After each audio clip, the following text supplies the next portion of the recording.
Hello, I'm Dr. Gloria Horsley. And I'm her daughter, Dr. Heidi Horsley. Heidi and I want to welcome you to Open to Hope Conversations, the podcast. We believe that the greatest gift you can give yourself after a loss is hope, using this moment to connect with others who have not only survived but thrived. So let's get started.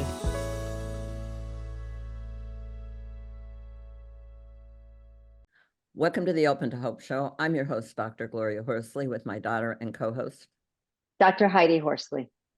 Well, Heidi, we're going to have a show on that's near to your heart because I know you love your dogs, and we do. I'm a dog fan too, and I've had a lot of dogs, a lot of loving dogs in my life.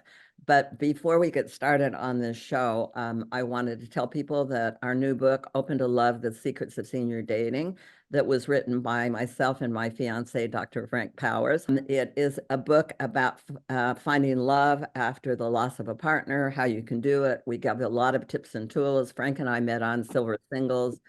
And we talk to you about, even if you don't want to go online, about things that you need to think about if you're looking for another love in your life, because we know one of the major health issues today is loneliness.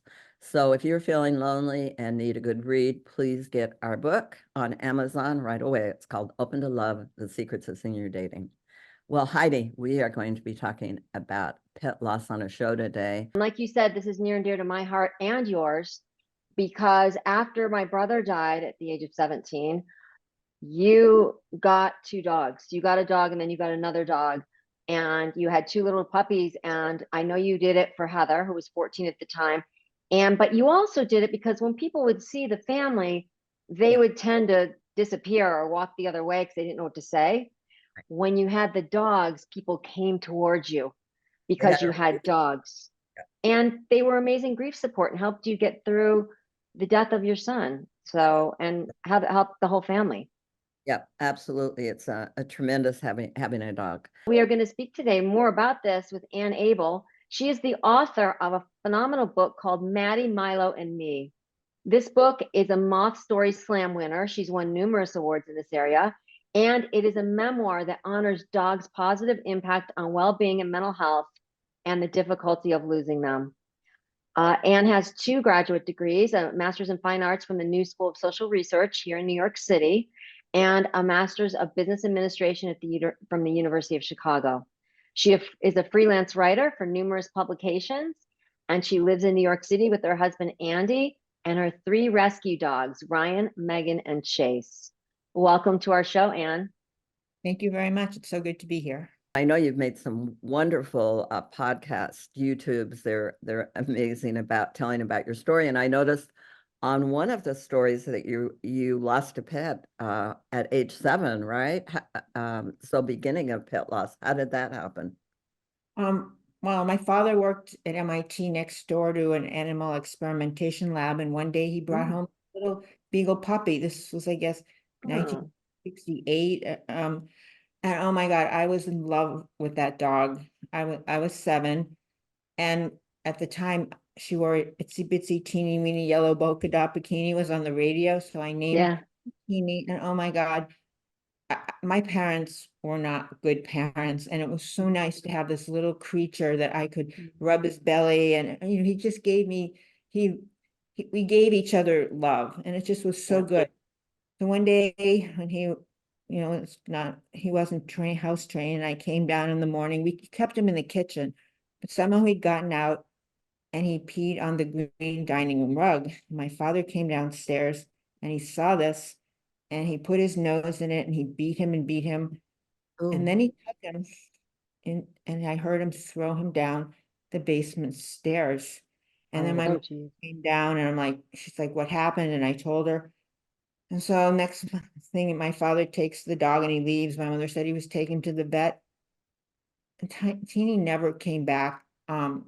They never told me. His name was never spoken again in my house. I don't know when I realized he was dead, but that's how.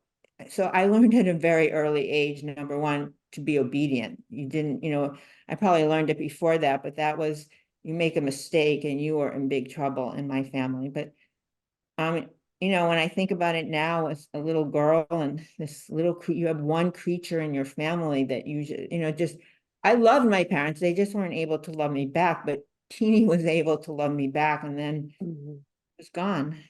And also, Wow. I hear that song, I would just, tears would come to my eyes. Yeah, about the same age, I actually lost my dog, got hit by a car. But to show you the difference, my brother carried it back to the house and we buried it in our backyard and put up, we had a large field behind our house and we started a pet cemetery. So, I mean, you can see the difference that can happen, how just not knowing where your beloved animal is at that age. I mean, I remember I was devastated. That was my first introduction to death. My dog Circle was his name. Oh, Circle. Yeah, Mhm. but you didn't have the opportunity to grieve the dog. No one, his name was never meant, nothing was ever meant, and I was too afraid to bring it up. I mean, I also at the dinner table every day, my father would say, you can listen, but don't speak. So, it wasn't like I could ask them about it or anything. Wow. Yes, yes. So fast forward, talk to us about what happened to you then. Then first of all, I have 3 kids, and my main goal is to parent differently than I had been parented. And in addition to other things, my parents scripted everything I said, did, and thought. And I loved them so much. I didn't never rebelled. I just wanted to do what they wanted me to do so that they Right. would accept me and love me and bring me into their club. But when I had kids, I just wanted to nurture them and help them find out who they were, who they wanted to be, and help them get there. Meanwhile, my middle son was born saying the word dog, and his first complete sentence was, I want a dog. I didn't want, I mean, maybe in the back of my mind, I had Teeny in my brain, but I did not want a dog in the worst way. And for 10 years, I placated him with every tanked and caged animal you could think of. And on his 10th birthday, I saw a headline in the paper for African hedgehog, the perfect pet. So I asked him, and he was resigned. If he wasn't going to get a dog, he could get an African. And then I called to get directions. And ma'am, it's really a porcupine and you need to wear rubber gloves. Wow. I thought, you know what? Okay, it's time for the dog. And I am not a shopper. I looked at when we moved cities, I looked at 3 houses and bought one. I go into an appliance store and I say, what's the best? Because it's good enough. But good enough wasn't going to cut it with the dog. So I got a book, 450 breeds, and I'm reading through it. And then one day, one of my sons came back from a teammate's house and all excited about a Wheaten Terrier. I looked it up. They did everything but empty the dishwasher. This was our dog. So I called the breeder. It was January. And she said, oh, we're going to have a litter in May. We'll put you on the list. And I was like, oh my God, sometimes it is so easy to be a good mother. It's January. Anything can happen between now and May. 3 days later, she calls up and says, oh, we have this 10-month-old dog named Mattie we were going to use as a show dog, but her neck's too short. If you come out this weekend and things work out, you can take her. Wow. Oh my God, my heart sank. And I not told my kids, but whatever. So Sunday they got in the car. I walked through my house one last time because it was never going to look like this. We get there. I was more depressed than usual driving out there.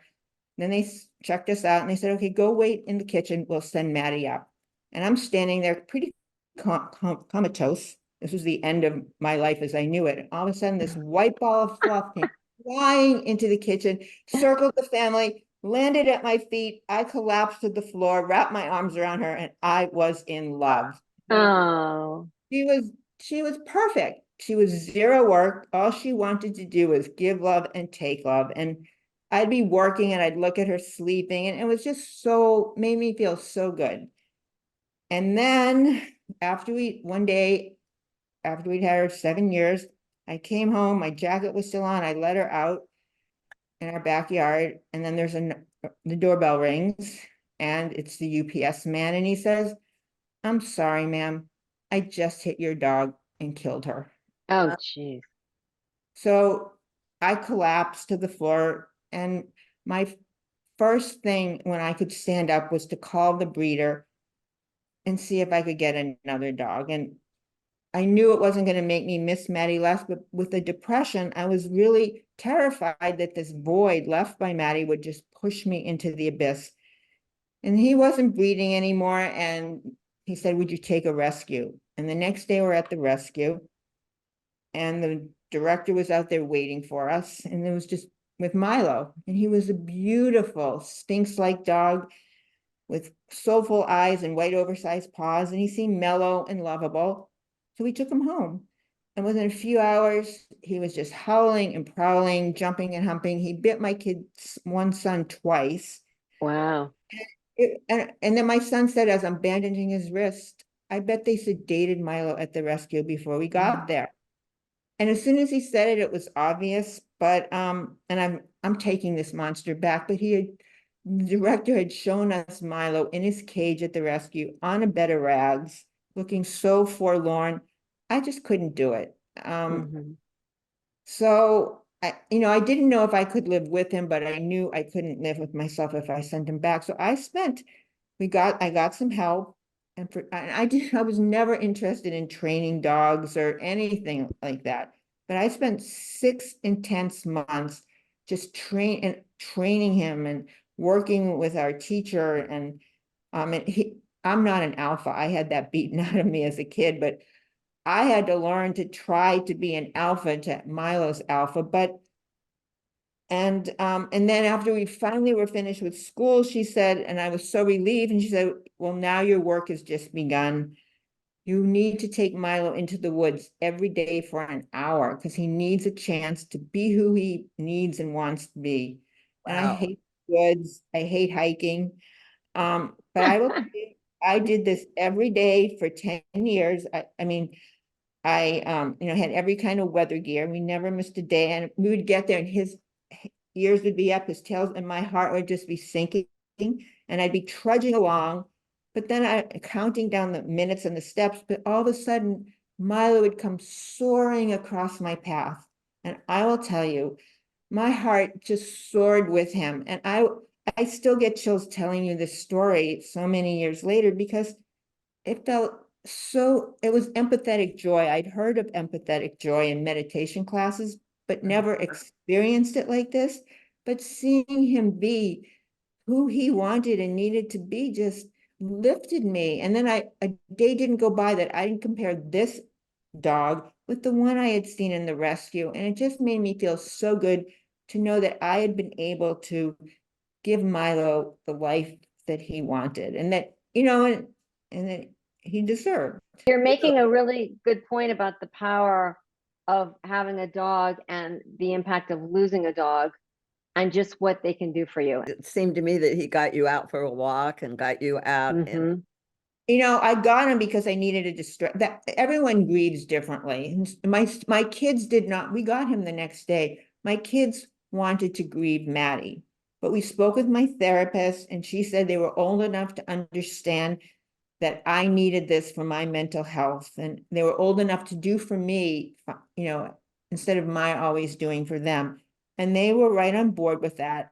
They never once threw it back in my face when he became this monster in our house. But that's how I grieve. I got him as a distraction. And believe me, that wasn't the distraction I was looking for, but he was a distraction. 24/7. I was so in the moment focused on him because I was what was standing between him, and we were the third family we found out in 18 months. He went back to that rescue. I don't think he was ever leaving. Well, and Anne, you're also making a good point with when a dog dies, you can't ever replace it. Every dog, all of your dogs had different temperaments.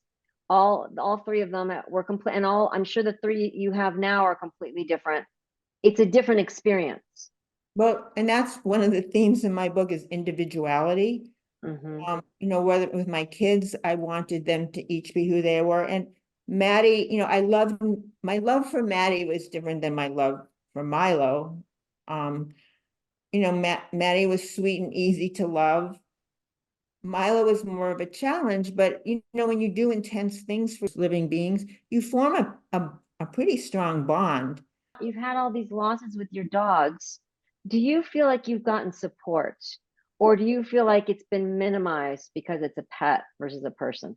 I think people who don't have pets, they don't understand just how horrible it is to lose. Mhm. I Mhm. mean, they're so much a part of you, and you know them, you know everything about them, and then they're gone.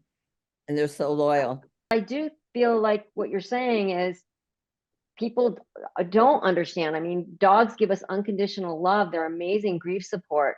They're always there for us, and people do minimize. There are organizations like there are Mhm. death doulas that will help Yeah. you put your dog down. I mean, there are, so I think there are more people now coming into this area. Mhm. Now, I wanted to ask you what, do you have a dog now then? Well, now I have two 14-year-old rescue Bijans who I think of as young because they're 14. When I lose a dog, getting another dog to me, it gives hope. It gives Yeah. hope. Yeah.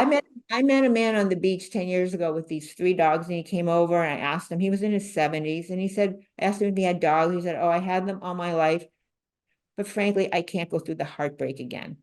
And I Mhm. totally understand that, but I think if you can get through that, by getting another animal, you're opening yourself up to hope. What about your book? Tell us where we can get it, and what are your hopes for people who read the book? You can get it at Amazon, you can get it at any independent bookstore.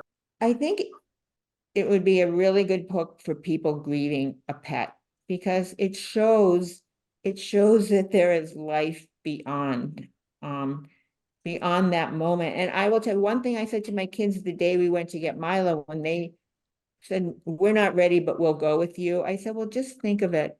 If we bring home a rescue today, or one living being in this world will be better off for Mattie's horrible death. I mean, at least there'll Mhm. be something good. So, I mean, and again, that's how I do things. I try to be proactive, Yeah. and have hope. So awesome. Well, thank you. And I know, as I said, that you're going to bring a lot of people hope with your story. And thank you so much for being on today. Well, thank you. Yeah. Thank you, Anne. And I'm going to tell you, given that I've been in New York 24 years, you are bringing people in the city a lot of love, because when people see dogs, it changes the way that they feel. And you're walking your little dogs around the city, which can be a harsh place. So, you're bringing hope every day to people. So thank you so much for your book and for everything you're doing. Thank you. And thank you all for joining us on this show today. And Heidi and I always want to remind you that if you've lost hope, please lean on ours until you find your own, and God bless. I'm Dr. Heidi Horsley. You have been listening to Open to Hope, the podcast. You can follow Open to Hope on Facebook, Instagram, and Twitter. To learn more, visit us at opentohope.com and go to Apple Podcasts to subscribe. I'm Dr. Gloria Horsley. Join us again next week for another Open to Hope conversation, where we invite you to lean on our hope until you find your own.